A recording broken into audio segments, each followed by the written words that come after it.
Yeah, so you know the camera on my phone, not my phone, on my computer just cut off for me. It's so ignorant. It's so ghetto. This ghetto crap that I be doing and this just cut off on me. So I was talking, right? And so I've been talking for like the last 10 minutes. And I'm like, this ain't recording. Whatevs. So we just got done with the part where um we're talking about the baptism stuff. Oh, you're very precious to me. So now let's go down to verse 10. Um, so listen carefully to what I have to say to you. Stand up. I believe this is an angel talking to Daniel at this point, and I'll tell you why when we get done reading this part. Stand up, for I have been sent to you. When he said to me, when he said this to me, I stood up, still trembling. Then he said, "Don't be afraid, Daniel. Since the first day you began to pray for understanding and to humble yourself before your God, your request has been heard in heaven. I have come in answer to your prayer." But for 21 days, the spirit prince of the kingdom of Persia blocked my way. Then Michael, one of the archangels, came to help me, and I left him there with the spirit prince of the kingdom of Persia. What a mouthful. So Daniel is still freaking out after having been seeing Jesus.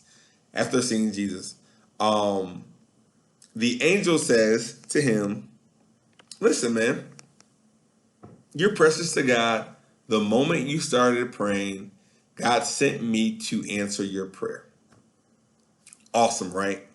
But something happened on the way to answering your prayer, and me telling you exactly what answering what you came down as answering what you asked for. I was delayed by the spirit prince of Persia. Couple things I want to say. First thing is this: keep praying. How long was the angel delayed? 21 days. How long was Daniel praying? Pause the video, go back to verse 2, look. 3 weeks. Let's do some math. Did you guys know that in a week there are 7 days? And that if you times 3 by 7, you get the number 21? Um, Daniel prayed until he got an answer on the 21st day. Um, Had he not, I'm not saying that his prayer wouldn't have been answered, but because the prayer was being answered that first day, but the point of it is that you need to keep praying because it helps. Um, I think that it helped, and so that's all I want to say about that. There's a correlation there. That's why you need to keep praying. The other thing that I want to say is, what do I want to say? Oh, according to the verse, uh, Daniel's prayer was answered the first day that he prayed, but he didn't receive the answer until 21 days later. This also means that there can be sometimes multiple reasons to why your prayers are not answered.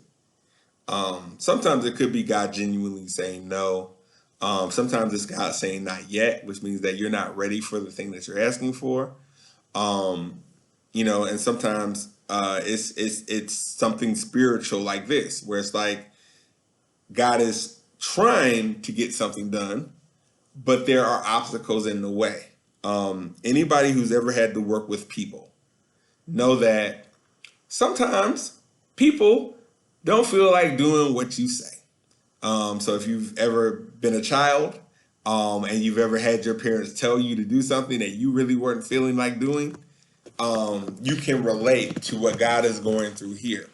Um, he did not necessarily send the devil to block the path, but regardless of that, the path was still blocked, and the angel had to deal with the devil. So, if you're ever wondering why your prayers may not be answered, There could be multiple reasons again. But the conclusion that you should not get is that, God isn't hearing you or he doesn't care. It's just that sometimes there's some things going on in the unseen that you just don't know nothing about. And so let's answer this question. Who is the spirit prince of the kingdom of Persia? I don't know. I don't know. Does anybody know? Mr. Beckley? Okay. Well, the Bible doesn't say. But anybody who in a spiritual realm is trying to block an angel from delivering a message is probably a demon. But look at the way that the Bible phrases it. So it could have been Satan. It could be some demonic official, but it's definitely an evil spirit. But the Bible phrases the way the Bible calls the demon the spirit prince of the kingdom of Persia, which brings up a whole set of questions in the back of your mind. This is what it does for me. So if there's a spirit prince of Persia, is there also a spirit prince of Babylon and of Egypt and of America and of Illinois and of Bolingbrook? Like, how many spiritual princes are there? Because this one just happens to be over the kingdom of Persia. Interesting thing, right? And so here's Brother Jason's thoughts. And then I'll read some verses to kind of confirm why I think this way. I think that demons have assignments, and I think that they have assignments over certain territories. And I think that there is a war going on in heaven, not in heaven, but in the spiritual realm, often for like the control of these areas.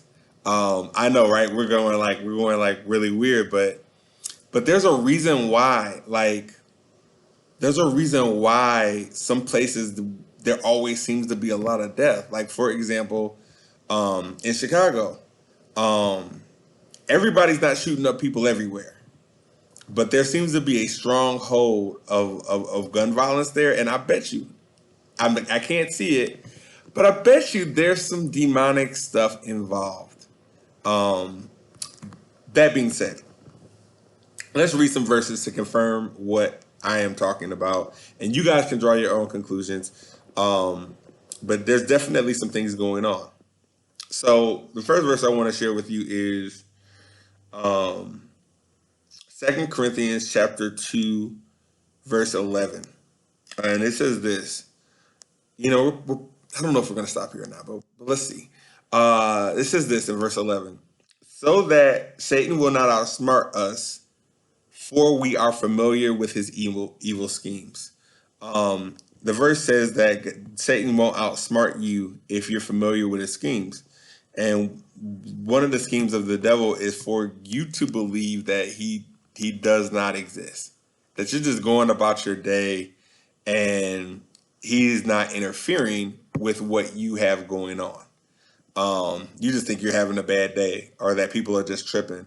But oftentimes, there's some stuff going on that you're not paying attention to. And so one of the things you have to remember that when you become a Christian, it's like putting a target on your back. And it means that you are going to be attacked spiritually. And so you just have to be prepared for it. And one of the better ways to be prepared for it is to be aware of it. And to be praying, over yourself or whatever. So that's the first verse. So I'm just opening your mind that there may be more going on than you thought. If you read Ephesians chapter 6, verse 12, it says this. So it's Ephesians chapter 6, verse 12. It says, "For we are not fighting against flesh and blood enemies, but against evil rulers." So there are people in authority who are evil, evil rulers and authorities of an unseen world, against mighty powers in this dark world and against evil spirits in heavenly places.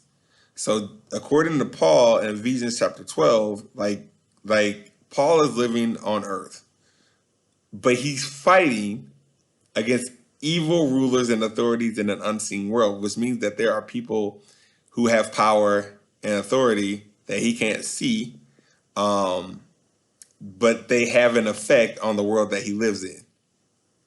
And against heavenly, evil spirits in heavenly places. So I'm just opening your mind that, again, there's more going on than you necessarily thought.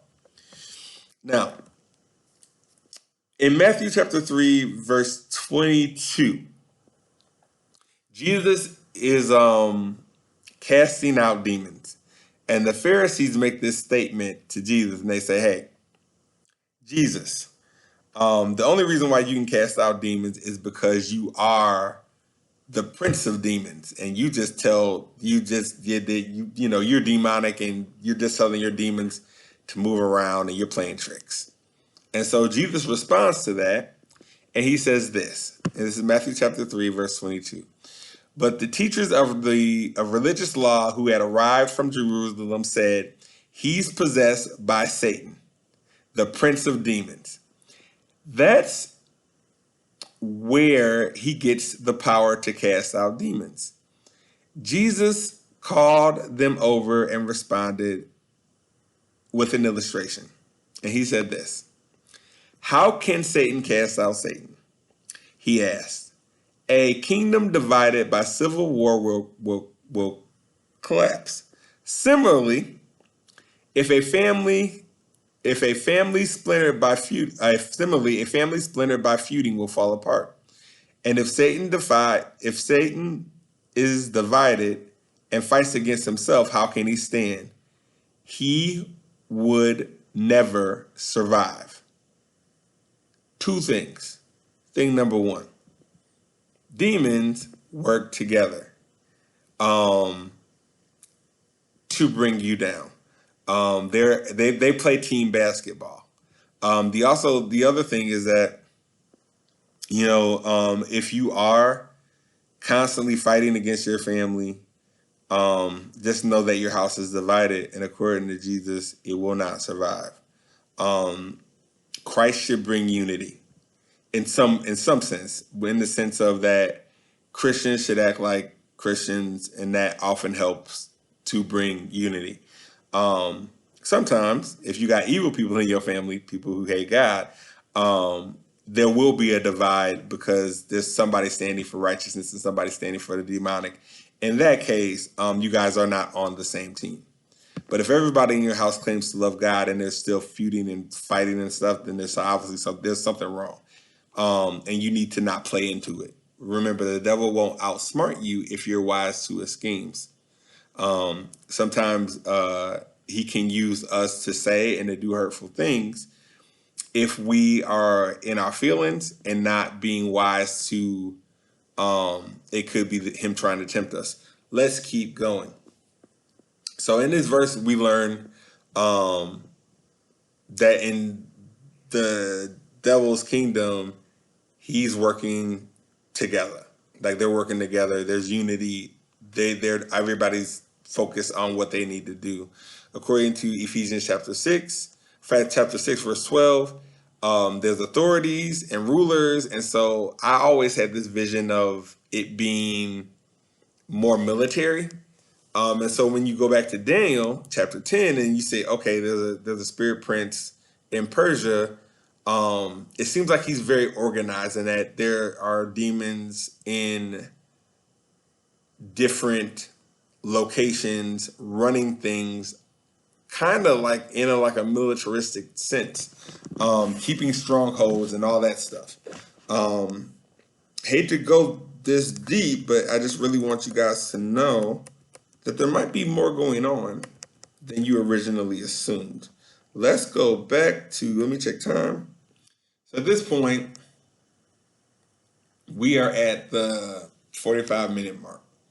And that's if you didn't pause any of the videos. I think I'm going to stop here because it's just, why over talk? And so chapters 10, 11, and 12 all go together. So we'll pick up next week in chapter 11. I'll make my last point from this chapter. I only got 1 point left. And then we'll just jump into more prophetic craziness next week. Thank you guys for listening to me talk. I appreciate it. Hopefully this wasn't too boring, and hopefully you learned some things that you did not know. I should pray. Let me pray. God, thank you so much for sharing your words with us and reminding us that the demonic is often in play in the areas where we live. Help us to be wise and to not give in to temptation, to not sin against you, to not fight against flesh and blood, but to realize that sometimes there's things going on behind the scenes that are influencing the things that are going on in our lives. Give us wisdom and guidance, protect us from the evil one, and we'll be grateful if you bring us back next week. Next week, I'll be there in person. Please do not punish me for going on vacation and be like, I ain't coming because he sent us a video. Love you guys. Hope you have a great week. All right. Bye.